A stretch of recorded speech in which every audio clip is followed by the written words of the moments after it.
Salut à tous, j'espère que vous allez bien. Aujourd'hui, je vais vous montrer tout le matériel vidéo que je prends avec moi quand je pars en voyage.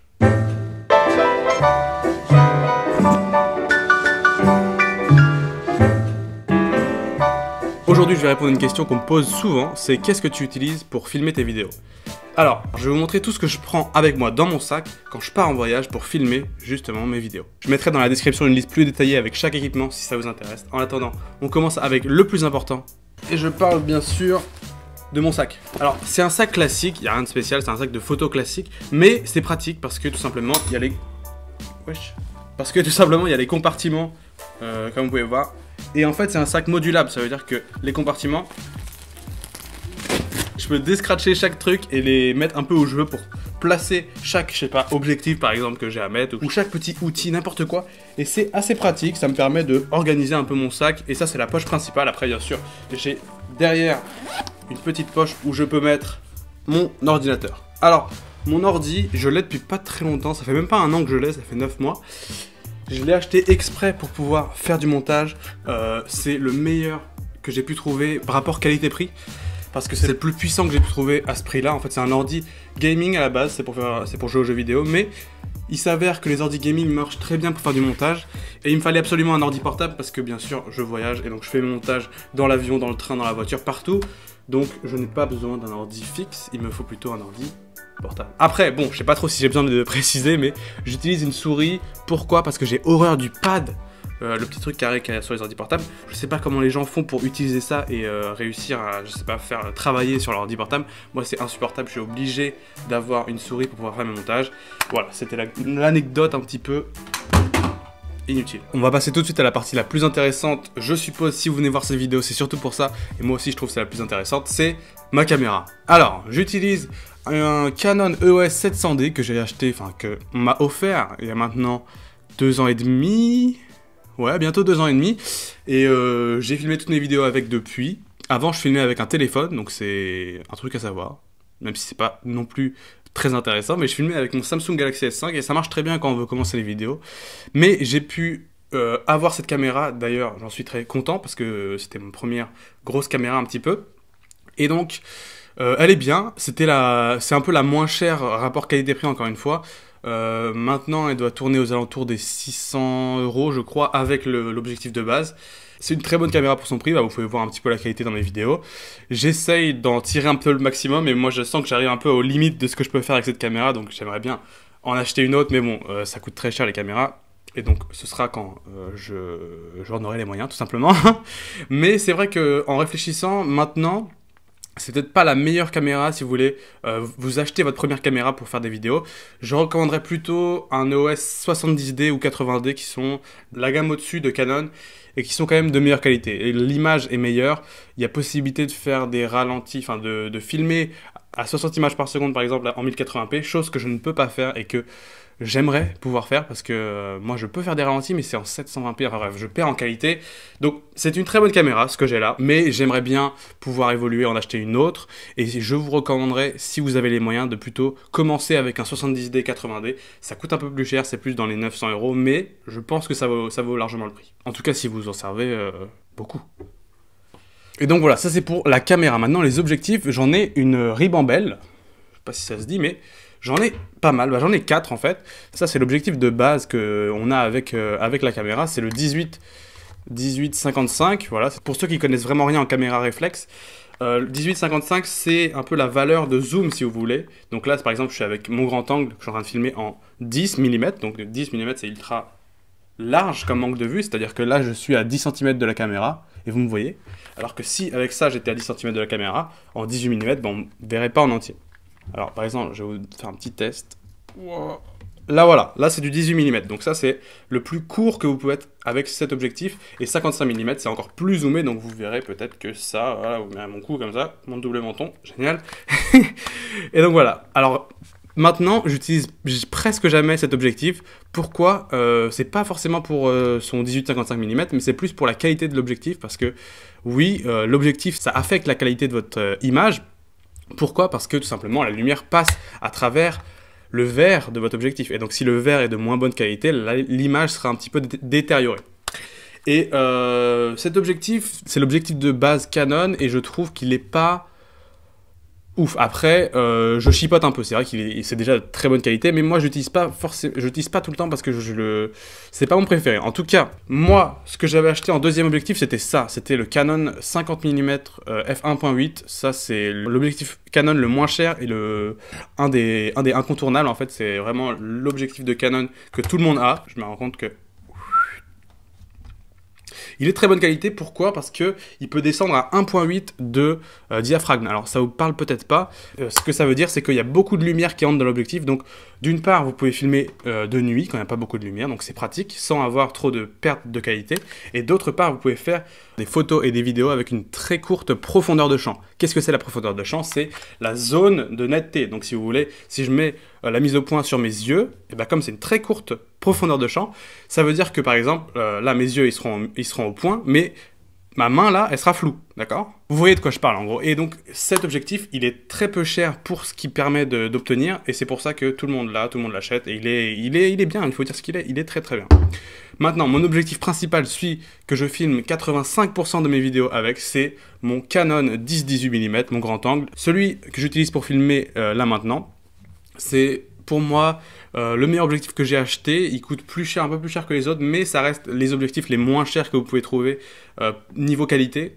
Les Canon comme ça en général ils sont très bien, et en plus ceux-là c'est les moins chers et ceux qui donnent la meilleure qualité tout simplement. Rapport qualité-prix, moi je suis toujours rapport qualité-prix, vous avez remarqué, j'achète toujours le truc le moins cher de meilleure qualité possible. C'est un petit peu ce que j'essaye de faire. En même temps j'ai pas forcément les moyens d'acheter les gros objectifs, machin, tout ça à 2000 balles. Voilà, pas encore en tout cas.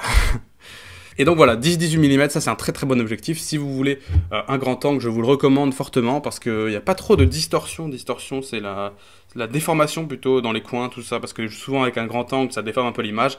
Enfin bref, je me rends compte que si vous êtes là et que vous connaissez pas trop la photographie, ça va peut-être vous ennuyer un peu. Donc je vais essayer de passer à autre chose. Juste, je vous montre mon dernier objectif que j'ai acheté, je crois que c'est le dernier que j'ai acheté, celui-là. Et c'est le 55-250 mm, c'est un objectif, un téléobjectif comme on dit, c'est pour zoomer très loin. Donc là vous avez sûrement dû voir dans mes vidéos des plans où c'est hyper zoomé, où je peux filmer de très loin. C'est fait avec cet objectif. Et pareil, j'étais très surpris par la qualité de cet objectif qui a coûté, je sais plus combien celui-là, 150, 175, je sais plus, mais pour le prix, encore une fois, c'est un très très bon objectif parce que en plus il a un stabilisateur qui est absolument merveilleux. Et quand on filme de si loin, c'est très important d'avoir un stabilisateur dans l'objectif parce que, comme vous pouvez vous l'imaginer, l'image bouge beaucoup parce que c'est très resserré. Et donc, ce stabilisateur marche très bien à l'intérieur. Et donc voilà, très bon objectif que j'utilise également souvent. Bon, on a fait le plus gros. On va arrêter de parler des objectifs et des caméras, tout ça. Je me rends compte qu'il y a probablement la moitié d'entre vous qui sont déjà partis parce que on parle beaucoup dans cette vidéo. Je voulais vous présenter mon trépied. Mais je sais pas, bon, je vais le faire quand même. Bon, alors, j'utilise mon trépied parce que j'utilise pour mon micro, mais hop, voilà. Je vais essayer de pas trop bouger parce que comme c'est mon micro. J'utilise maintenant un nouveau trépied. C'est un petit trépied que j'ai acheté, pas très cher en plus. C'est un petit trépied Manfrotto en plus. Donc Manfrotto, c'est une super marque. Et il est carrément bien parce qu'il est tout petit. Il me permet de le prendre comme ça. Je mets ma caméra au-dessus, hein, pas le micro en général. Et il y a les petites comme ça. Et on peut le prendre avec nous. Et c'est parfait. Alors, qu'est-ce que tu fais là, toi? Ah bah oui, hein. Tu fais la folle. Tu fais la folle. Je vous présente Sweetie. Allez, décale. C'est mon petit trépied que j'utilise tout le temps. Ça me permet de prendre ma caméra comme ça, de poser quand j'ai besoin de la poser. Voilà, c'est très pratique. Et micro, très important, micro, voilà. Je vous ai montré là le micro avec lequel j'enregistre. Celui-là, je le prends quasiment jamais en voyage parce que c'est pas un micro qu'on peut bouger partout. Enfin, c'est pas très pratique comme micro. Celui-là, je le garde vraiment quand je fais des vidéos comme ça, que j'ai besoin de parler devant la caméra. C'est un micro de bonne qualité. C'est un enregistreur de base, mais qui fait aussi micro. Et donc voilà, je peux le poser, c'est sympa. Mais ce que j'utilise principalement, c'est ce micro. Rode VideoMic Pro. Vous avez sûrement dû voir tous les youtubeurs américains, ils ont ce micro, tous les youtubeurs maintenant français ont ce micro, ça se met au-dessus de notre caméra, bam, tu le branches dans la caméra et ça fait du très bon son, du très bon taf, donc c'est pour ça que tout le monde l'a et c'est pratique, voilà, t'as juste à l'allumer et c'est parti, ça record. On arrive à ceci, Voilà, vous savez tout ce que c'est ma GoPro. Je me la suis achetée l'année dernière, en fait avec ma première fiche de paye même, je me suis acheté cette GoPro. La GoPro Hero 5 qui fait de très bonnes vidéos, de très bonne qualité. Maintenant, je ne l'utilise pas beaucoup, je devrais sûrement l'utiliser plus. Pourquoi? Parce que j'ai eu beaucoup de problèmes avec. Enfin, c'est pas vraiment pour ça que je l'utilise pas, mais c'est parce que... Bah, je sais pas, je devrais plus l'utiliser. J'ai eu quelques problèmes avec. En vrai, GoPro, j'ai été un peu déçu, je vais pas vous mentir, parce que... voilà, ça a une grande réputation, tout le monde aime GoPro, tout le monde dit ouais GoPro c'est ci, c'est ça. Moi j'ai eu beaucoup de problèmes, je suis allé voir sur les forums et j'ai vu que des gens avaient aussi beaucoup de problèmes avec leur GoPro, plein de bugs de logiciels dedans, enfin tout ça. Ça fait de la très bonne image, certes, c'est très compact, c'est très pratique pour filmer dans des petits recoins un peu partout, mais j'ai pas été forcément convaincu, c'est pour ça que j'utilise un peu moins. Après c'est surtout pratique quand je vais dans l'eau, quand je veux faire des plans même où je peux attacher la GoPro à moi ou des trucs comme ça, c'est vachement pratique. Je devrais l'utiliser plus, je l'utiliserai plus. Mais en ce moment, ça reste un petit peu sur mon bureau. Et maintenant, mon acquisition la plus récente que j'ai en fait achetée cet été quand j'étais au Vietnam, et c'est... ce drone. Voilà, tout le monde en a un maintenant, il fallait que j'en achète un. Moi, j'en ai un tout petit, c'est le DJI Spark, mais il fait quand même des vidéos de très bonne qualité. Je ne l'ai pas utilisé par exemple aux Canaries quand je suis allé en début d'année, mais c'est parce que j'avais eu un problème d'application, mais maintenant que c'est réglé, je vais pouvoir l'utiliser beaucoup plus souvent. Et voilà, il est petit, il est compact, il est facile à transporter, il a une toute petite boîte, et donc c'est facile, je le jette dans mon sac, enfin je le jette, façon de parler, hein, je le pose délicatement dans mon sac, et voilà, je peux l'emmener un peu partout, ça passe même dans l'avion, ça passe en bagage à main, il n'y a pas de souci, donc c'est pratique. Quelque chose que j'ai oublié de préciser, pour le contrôler, j'utilise mon téléphone. Et c'est pas non plus la meilleure façon d'utiliser un drone, parce qu'avec un téléphone on peut utiliser un drone que jusqu'à 200 mètres à peu près, donc c'est pas énormément, enfin c'est pas hyper loin. Il faudrait que j'achète la manette qui va avec, qui me permet d'aller jusqu'à 2 km avec ce petit drone. Mais bon, elle coûte encore 150 € et j'ai pas pour l'instant les sous pour investir encore là-dedans. J'ai mes disques durs externes que j'utilise aussi. Ça c'est très pratique, enfin c'est surtout que moi j'ai plus de place. Je filme tellement quand je pars en voyage que j'ai juste plus de place sur mon ordinateur. Mon ordinateur il fait 1 Teraoctet et je suis obligé d'avoir des disques durs externes. J'en ai 3 de 2 Teraoctets et je les utilise comme des petits pains comme on dit. Mais bon, ça c'est un petit peu aussi l'inconvénient de filmer beaucoup, enfin l'inconvénient. Voilà, c'est un des trucs qui vient avec filmer beaucoup, c'est qu'on a besoin de beaucoup d'espace. Ça, une lampe torche, pourquoi pas. Je ne l'ai jamais vraiment utilisé, mais c'est toujours utile, je l'amène toujours dans mon sac, parce que on peut faire des effets sympas tout simplement avec la lampe torche, et même voilà, quand on voyage, une lampe torche c'est toujours utile. Mais voilà, il y a plein de trucs comme ça en plus que j'amène, mais ça participe pas forcément à mes vidéos, donc c'est un petit peu trivial. Voilà. Et comme vous avez pu remarquer, il n'y a pas non plus énormément de choses que j'amène. Pourquoi? Parce que je pars en voyage tout simplement. Et le sac que je vous ai montré, je le prends en bagage à main. C'est-à-dire que je ne le mets pas en soute quand je pars dans l'avion, je le prends avec moi. Donc il faut que ce soit un petit bagage, que je puisse mettre tout à l'intérieur, compact, bam bam, tout est là. Et voilà, c'est un petit peu la raison principale pour laquelle je n'ai pas 150 kg d'équipement avec moi quand je voyage. Si vous êtes intéressé par un quelconque produit ou si vous avez juste envie d'en savoir plus sur les produits, j'ai mis toute la liste dans la description, n'hésitez pas à aller voir. En tout cas, j'espère que cette vidéo vous a plu, n'hésitez pas à vous abonner si vous appréciez passer du temps avec moi. Voilà, des fois j'aime bien allumer ma caméra, parler comme ça, passer un bon moment, j'espère que vous avez passé un bon moment. En tout cas, j'ai une question pour vous, vous pouvez répondre dans les commentaires, ça fait combien de temps que vous suivez mes vidéos ? Voilà, c'est tout, c'est ma question. Et si ça fait longtemps, n'hésitez pas à partager avec vos amis, n'hésitez pas à dire « Ouais, il y a ce gars-là que je regarde depuis quelques années, là, il est sympa. » N'hésite pas à aller voir sa chaîne. Comme ça, on va pouvoir monter ensemble, gagner des abonnés ensemble, construire une petite communauté autour de cette chaîne YouTube, ça pourrait être sympa. En tout cas, voilà, je vais finir la vidéo parce que sinon, je ne m'arrêterai jamais. J'espère que cette vidéo vous a plu, je vous dis à la semaine prochaine. D'ici là, portez-vous bien et ciao!